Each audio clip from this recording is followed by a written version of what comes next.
What's up, everybody, and welcome to Van City Beats, Eats, and Amore. My name is Kazi, your host, and I'm joined today by my beautiful, wonderful sister, Maria Cenzina, who is mia sorella, my Italian sister, a musician, a poet, a sound healer, a jewelry designer and maker, an entrepreneur, many wonderful things, and one of the most healing presences in my life. Aww. Presents, let's say that, a gift. So sweet.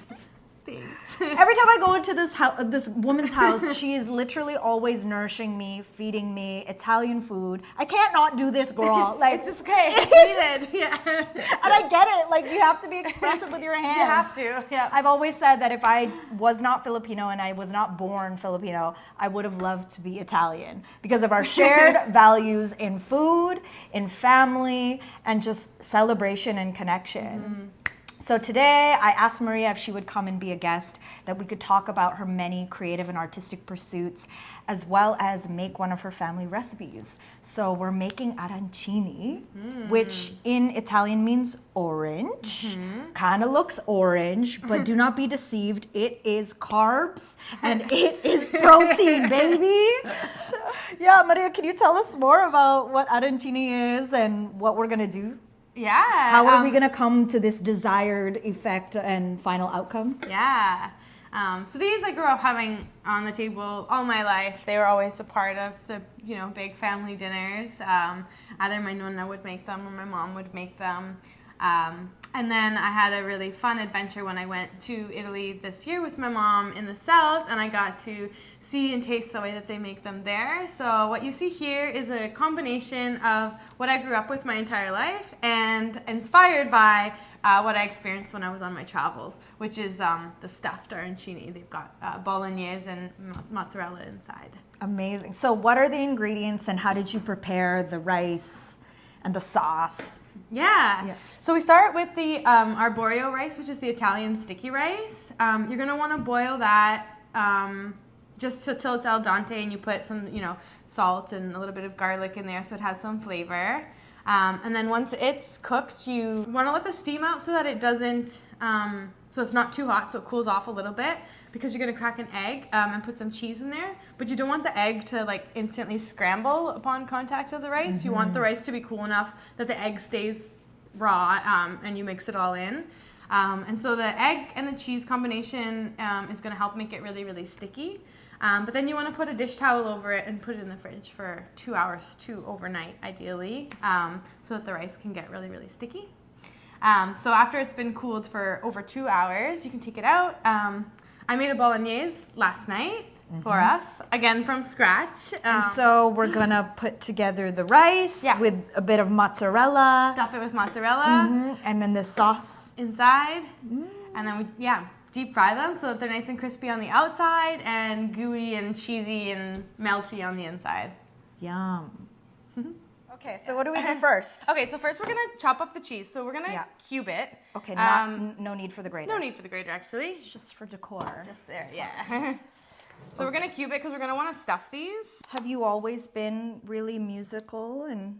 Yeah, ever since I was, I think 5 or 6, my mom put me in piano. So I did the Royal Conservatory of Music classic piano lessons as a kid. I did end up quitting when I was in high school. It became too much of a problem to practice 2 hours a day, and it wasn't very cool to be practicing for your piano exam and all that. But I took it almost right to the end. I went right to grade 9. It only goes to grade 10, so it was something that I did my whole life, and it built the foundation of this language that I now have access to that I didn't realize I would revisit in a really meaningful way later in life. Oh yeah, that smells good. I made that last night.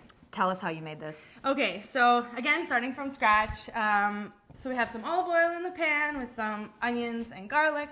Sizzle that up a little bit until the onions get, what's that word, caramelized. Yeah. And then you want to add your ground beef. So I started until the beef starts to get brown. Then you add the sauce, a little bit of basil, a little bit of salt. So this is just vegetable frying oil. Whatever kind of oil is good for high heat. Perfect. Yeah. All right. Okay, so is Okay, this so you're enough gonna, rice? Yeah, so you're gonna want to just like cup it in your hand, and then just so you can cover like the palm of your hand, essentially, flatten it down, and you're creating a little like indent. Essentially, you're gonna want to pat it like pretty solid together. Oh my god. So I would just like, I think you've got enough. I would just really pat it down. See how mine's like all stuck together? Okay, Yeah. Should I, if I'm right-handed, should this be in my left hand? In theory, yeah. I think maybe, yeah, it would be that's easier why. the other I was way. like, why does this feel funny? I'm Yeah. like, you're like, your left hand's like, okay. Just a little extra strong. And you kind of Exactly. want it to be like cupped, so as if you're gonna like hold something. So you can like curve your hand. Yeah. Okay. And then we're gonna put a piece of cheese. You can put a big one or two small ones. Yeah. Okay. Now we get our sauce. And just like fill it up. This is definitely gonna be a little bit messy, so that'll be okay. Messy is fine. Yeah. Then you're gonna want to grab more rice. Okay. And now you, I don't know how to describe this. You want to like put it all together in a way, and you're gonna make a cone. It's okay if you don't get it right the first time. Yeah. It's kind of hard to describe, so I'm just kind of showing you. Okay. And you're gonna turn it. You want to, as long as it's stuffed and as sealed as it can be. You can see that you can still see the sauce, but that's okay because at least now it's inside, and that's why we have the breadcrumbs. Okay. And then we bread it. I got this little flat guy. So you're gonna try to cover it on top, and then squish your hands in such a way that you sandwich that sauce inside. And try to make it in a little cone shape if you can. There you go. Well, okay, so I was doing a little bit of reading about arancinis. Yeah. And they said that it came over to Sicily, like the food influence was from the Levantine era. I'm like, what is the Levantine era? But it's like from the Arab world. Yeah, that makes total sense. There's like very so similar much to Arabic. kibbeh, right? Where it's like a meat or a thing in the center of a rice or grain ball situation. Yep, that makes total sense with the history of Sicily. It's the Arabic influence is really, really strong there. You can even see on our little blanket that we have here. I picked this up in Calabria. The cultures are very similar in the south of Italy and in Sicily as well. 2014 was when music started to come back into my life in the capacity that it is now, where like writing music and sharing it.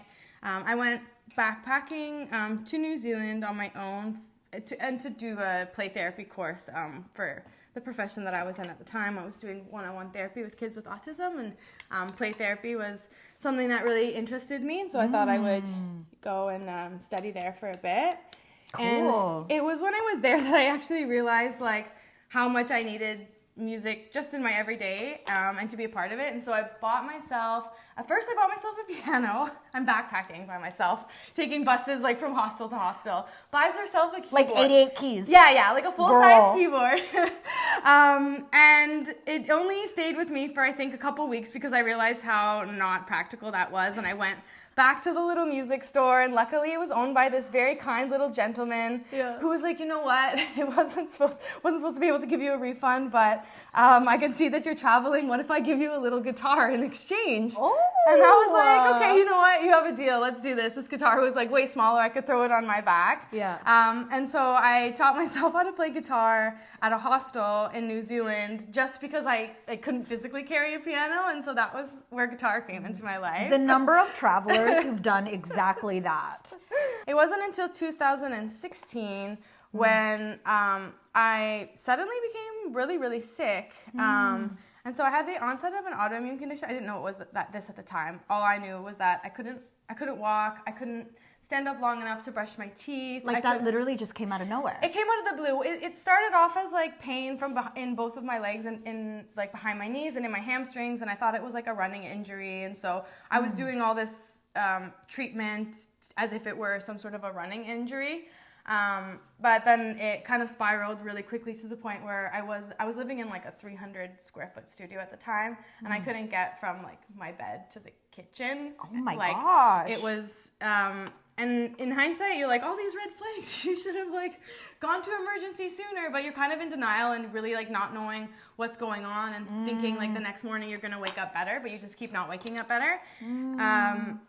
And yeah, one day I just bent down to tie my shoelaces, and I got a zip up my spine of pain, and I was with my girlfriend, and she just looked at me. She's like, "Can you move your arms? Can you move your legs?" I was like, "Yeah." She's like, "I'm booking you a flight home," and she coordinated with my mom. I have no memory of this. I was completely This is in blackout. New Zealand still. This is here. This is back here in Vancouver. She booked me a flight home to Toronto because my family's all in Toronto, and I'm here in Vancouver. And I got home and I had to be in the care of my parents for like 6-7 months while we tried to figure out what was going on with me, because I'm like in my early 20s and not able to stand up or walk, and the doctors have absolutely no idea what's going on. And so in that time I was doing lots of tests, like every test under the sun. I feel like I was a little like pincushion, just getting poked and prodded, and MRIs and neurological muscle tests where they're sticking like prongs in your legs, and it definitely gave me a little bit of white coat syndrome, and I'm trying to work on that. Yeah. But what does that mean, white coat syndrome? You're afraid to go to the doctor. You don't really want to go anymore because it's just like all of these nurses and doctors, and you're passed off to one hand to the other. And I'm so grateful for the team of people who were working with me, but it's tough to be going in and out of the hospital so much, and for sure just be undergoing all those tests kind of doesn't feel so great. And so they actually never really truly got to the bottom of it. It turns out it was some sort of onset autoimmune condition where I have an inflammatory condition of my legs and my muscles, and it had just gotten so acute that it took on different iterations where I became like quite disabled, and it was through a few mediums, including acupuncture, massage. I had someone doing Reiki. I had people offering me all kinds of treatments just out of the good of their heart, to try to get me back on my feet. And I had a concoction of a few different women who were helping me in their different specialties, and they got me on my feet. They got me walking again, and after being well enough in my own eyes to be independent, I got back on a plane and I moved back to Vancouver. But it was a very crazy thing to happen to somebody just completely out of the blue. But in that time when I couldn't walk, it was just me on the couch at my mom's house. I couldn't even I needed help to get somebody to escort me to the bathroom, so I just had my guitar, my piano, and my notebook, and I would just read, write poetry, and write music. Wow. And I found that the only time that I couldn't feel this awful, awful pain in my legs was when I was singing. I would just go to another place and just kind of you leave your body a little bit, I guess. And that was really when it set in for me that I needed music. I needed to make music. I needed to share music, but it didn't matter what that looked like. I need to be singing, and that's where the place where my body is the happiest. That's the place where I could transcend my pain. And if I can go there with my music, maybe I can help take other people there as well. And so that was how I reconnected with music in my adulthood. I have never heard this story. I'm getting emotional. Aww, I can't believe I haven't shared this. Yeah, I think it's something I really pushed down and repressed and just move on, keep going. But that's incredible. It's also incredible that you discovered about yourself that this is where your body feels the most at home and free. Literally counteracting what's physically going on, illness. And it's just it's through art and through music and expression that healing. And that actual, in a very literal way that you're able to transcend pain. It sounds like something cheesy or something that people just say, but when you're waking up every day to this nightmare inside your body, it truly was. I would wake up and I'd just be ugh, and having all these sensations, what is this? Am I gonna die? And I still actually don't have an answer. I was put on all kinds of drugs, all kinds of different treatments that it would just cure one thing and then cause another thing, and it was kind of this chain reaction. And so eventually I was able to manage through managing my stress, holistic food, acupuncture, CBD helps with the inflammation. And so I've kind of just taken my own path where if I'm in a crisis, I know where I have to go. But for the meantime, I've been able to just manage everything. Manage is a word too, because for those who live with chronic illness and disabilities, your baseline for pain is a lot higher, and so like you're used to waking up, you got a migraine at like 10 a.m. You're like, yeah, okay, that's already part of your day, and you just keep going. And so it's like a different thresholds, and then like it causes like a cycle of guilt where you're like, oh my gosh, I'm in so much pain. I wanted to do A, B, C, and D today, but actually my body is just like hurting so much that I can't. And sometimes 5% is 100% for me today, and so I gave my 100%. That was all I had to give, kind of thing. Oh, girl, that's really inspiring, and to hear that very unique perspective, because like from the outside, like it's not obvious at all. It really is like an invisible disability, like you say, and like you really can't judge what anybody is ever really going through. That was definitely something that I learned, unfortunately, the hard way when I was going through that. And it's something that I try to keep in mind all the time when I'm meeting new people. You really don't know what people have going on inside. And a lot of people, whether even mental illness, mental health is another one that's invisible. So that was the insight, or the inciting moment of like starting to create music. Yeah. And at that time, did you know that you wanted to be like writing albums and writing songs, or was it at that time just like a form of... It was just a form of coping at the time, for sure. Like, especially before I had moved back to Vancouver, it was just something that was very much giving me life and getting me out of the feeling that I had in my body. But I was writing songs that did actually end up on my first EP that I wrote on that couch at my mom's house when I was sick. So I didn't realize at the time, I didn't have a goal or a plan. But they did end up actually going out into the world, and I was able to share some of them, which is pretty cool. Yeah. I can make one small little baby one. Yeah. I'm gonna rinse my hands off now. How do you think that growing up in your household, especially this very big family Italian household, how do you think that shaped your ability to develop your creative expressions? I didn't really connect the dots until like recently in my life. Even just actually recently being able to visit Italy, like so many things about my culture I didn't realize like make me who I am. And the influences have always been there, but I just didn't know until I was there and it was right in my face, and I'm like, oh, that's why I love like this so much. That's why I love that so much. Like what? Well, like fine arts, sculptures. I see it a lot in Sea of Light, actually, my jewelry business, where it's like seashells and sculptures and statues and things that are like very Roman, but also very the sea down there. Even naming it Sea of Light, even though I'm by an ocean here. And I'm like, oh, that's why I named it Sea of Light, because like my people are from the sea. But it's not something that was conscious, just all these little like seeds that are planted, and later you circle back and you're like, oh, that makes sense actually. Ooh. So then we'll pop them in. Yeah, deep fry them, just let them get nice and brown and flip them over all the ways. Even at some point we'll stand them up so get the bottoms nice and crispy, and then that's it. Oh my gosh. And then we get to enjoy. we don't eat it with another sauce, like it's just the sauce is inside, we're good. Yeah. Yes. Yeah. With your music, you have a very unique sound. Like, what words would you use to describe the music that you're making?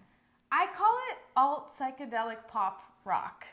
That's what I call it. Yeah. Because I'm influenced by, like, I love the psychedelic music, songs that like really take you. The 60s and 70s was such a vibe, and the music that came out of that time period was just priceless to me. Like artists that you liked from that time period? Well, like the Beatles, like Jefferson Airplane, and then like Fleetwood Mac a little bit later. Just really, really rich and unique sounds, but then some soul influence too. I honestly don't really. No, like the genre conversation is just like, it's just hard. It's honestly just all of these pieces of music that has left, music that's left or changed me or like stayed with me in my life. The Shins is another really big influence of mine. Alt J, like alternative, really alternative sounds. Marina and the Diamonds. I don't know if you've ever heard of her. She's really cool because she is a Greek pop artist, but she does these operatic runs in her songs like I've never heard before, and that was another one where I realized after, and I was like, oh yeah, that's where I'm doing this. In my recent song Doll, I do these like vocal runs, and I'm like, this is like, I don't know how to describe this genre or why I even did that, but then I go back and listen to Marina, and I'm like, oh yeah, like that's probably where I got that influence from, because she wasn't afraid to just like mix things in songs that you didn't think that you would. Like, you wouldn't think you would have operatic components in a pop song, but it works sometimes. Okay, here we go. Okay, so that's looking good. So we're ready? Yeah, I'd say so. Okay, I'll let you come on this side.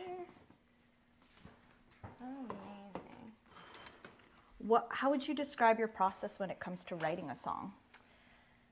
Sometimes it's intentional, and I'm just sitting down and I'm fiddling at the piano and a melody comes, and I sat down because I was hoping to explore. Other times it's kind of very blackout, like I've been inspired by something, the song is coming, like 15 minutes, record it on your phone before you lose it forever, and then building off that like little stem.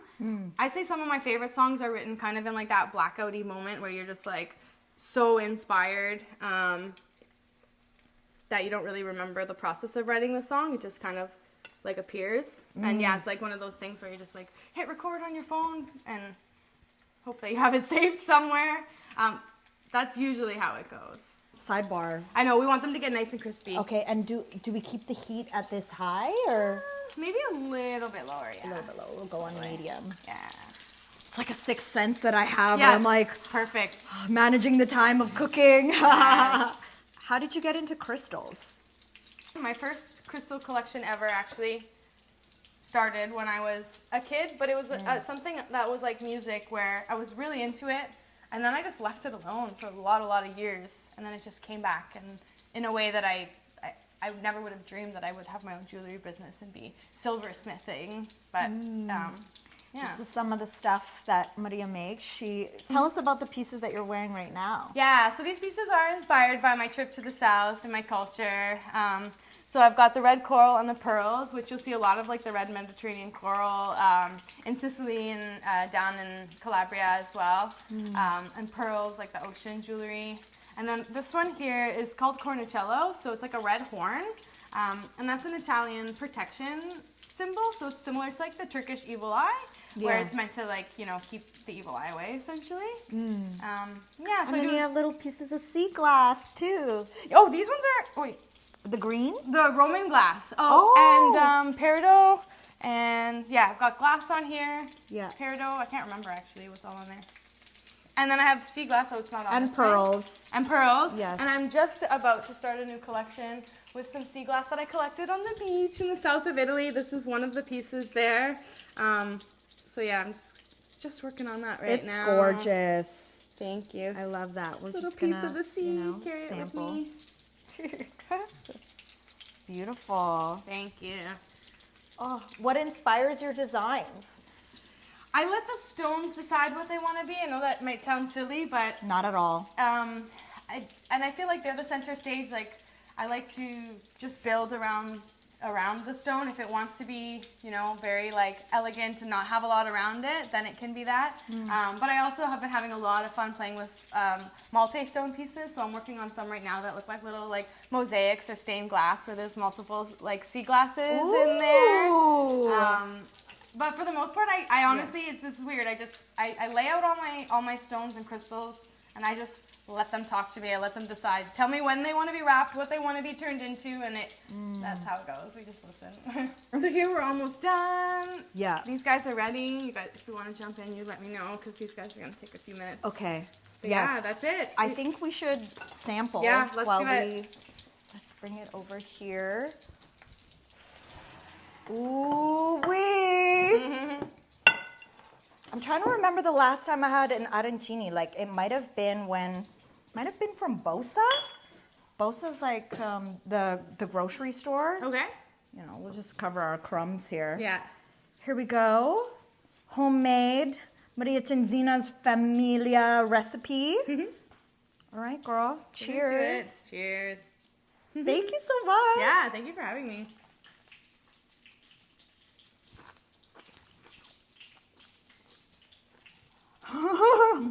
Hot. Put you into that sauce bite. I understand why you were like hot oil, make it crispy. Because it's like crispy, crunchy. And then Look soft at that. on the inside. Look at that. Yeah. I even had asked her, I was like, girl, I got gifted all this cheese. Don't ask me why. But I was like, do we want more other kinds of cheese in there? And she's like, no. We want the mozzarella because we want this Stringy vibe. Yeah. We've already got the parm and the sharp cheeses in there. Just all blended in. What else is your favorite Italian dishes? I love pasta. There's so many kinds of pasta that you can have. It doesn't have to be boring. It can be so good. Really, and homemaking pasta, that's another one. I want to start to do that more. Like with the actual noodles. Yeah, like double O flour and eggs, and that's all you need, really. Can we make ravioli? I love that. I like pasta with things on. I Stuffed, like anything stuffed with anything. Yeah. Yeah, food is very much one of the main loves of my life. Who would you say is, I guess, one of the most influential people to you in your art making? Who? Oh. I think it's just like every time, like, as I mentioned, like when a song pulls you in and you just have to listen to it like 10 million times on repeat because you couldn't imagine your life without it. Or like when you see a work of art in front of you and you just can't stop taking it in and you just want to know everything about it. Like when you get pulled in to that, just wanting to create that or wanting to share moments or experiences that have pulled me in to a place where I feel inspired to even make something about it or like care to share it. Just like that moment of like when you connect with somebody's idea or somebody's creation and it leaves you like changed, leaves you feeling seen, leaves you feeling understood, or leaves you with more questions, but in some way you're different after that interaction. I'd say that. Oh, that's a good answer, sis. In a more simplified sense, like, who would you say is one of the most influential people of your life, period? I see that I find hard because there's so many. Like it depends on like which hole I was being pulled out of at that time. You know, like different artists. It doesn't need to be an artist. Could be someone in your life. You know. I mean, first one that comes into your head. I want to say my sister. Yeah.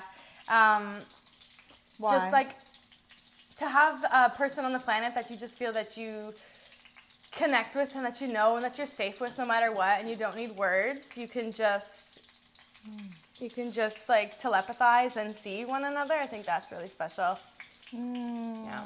That's special. I didn't get to grow up with a sister. And that kind of like bond of sharing in life experience and with parents, it's really unique. It is, yeah. And I appreciate it more, you know, as we grow up. What are your maybe like, I guess your highest aspirations that you want to take with your music or your jewelry? Yeah, I just want people to hear my music. I want my music to be able to find others the way that certain songs have found me in the most critical times. To reach a big enough audience that enough hearts and ears can, I don't know, just feel seen and be able to like, yeah, hopefully just feel a little bit, you know, more comfort and that they're not alone and that, you know, we're all kind of like doing this together and we're, yeah. Van City, in terms of like who you've gotten to know here in the creative community, who are some artists that you really are inspired by what they're doing or what they're creating? Oh my gosh, there's so much talent in this city that, you're putting me on the spot here. It's okay. First three you think of. It doesn't mean anyone else that's not in this list isn't important. Okay, well, we've got my homie Shot by Devin. He is making beautiful photography and sharing his life experience on a very personal level, and it's very relatable. His artwork is amazing, and you should definitely check him out. You know, there's the Snotty Nose Res kids who are just killing it right now. You know, they're talking about all kinds of important things, raising awareness about all sorts of things that are happening in Canada, and they're just super, super dope, so-called Canada. And then number three, I want to go to a different medium. Like, of course, like my partner. I don't know, it would be hard not to mention him because he influences me on the day-to-day, and I wake up every day just also involved in whatever amazing art piece he is creating, and so he constantly inspires me. Rebirth official. By the way. Look it up. Yeah. On Instagram. Yeah. Yeah. The stuff he's been painting on clothes. I know. We're going to do a show. Otherworldly. It's going to happen. Yeah. We were talking about it. Yeah. Stay tuned. I love that. Oh, okay, so these are almost done. Yeah, we're there. Is there anything that you want the peoples to know about what you've got coming up, or anything that to stay tuned of? Any upcoming shows or? Yeah, I've got some new music on the way, so be sure to check out my Spotify. It's just my middle name on Spotify, Cenzina music. Yeah, definitely stay tuned for those. They were recorded with the same process as Doll and Oz, so the sound will be very similar, very psychedelic, full band. I'm really, really excited about these next two songs. And if you want to support my jewelry, my art, that's Sea of Light, I am just doing a huge website drop right now with my Mediterranean collection, as well as a lot of sterling silver pieces. So there's about to be a whole inspired line of work that's about to go up on the internet in the next 48 hours. Woo! So do check that out. Exciting. Yeah. It has been so fun learning to make arancinis with you, to talk to you about your personal story, about music, about jewelry, about life, your family. I'm really appreciative that you could come on and spend time with us. I'm so appreciative of you for inviting me on here. Just absolute pleasure. It's always, I love cooking for you too, so thank you. And next time on the show, it's going to be with your dad and sausage. Yeah, we're going to make sausage. Actually, though. Yeah. Yo, shout outs to everybody who's tuned in, who's watching the replay and the recording afterwards. We have been broadcasting live on the unceded ancestral lands of the Musqueam, the Tsleil-Waututh, and Squamish First Nations, what we call Vancouver, BC, but what we love and know as Van City. Shout outs to all of y'all. Thank you so much for tuning in. Peace. See ya.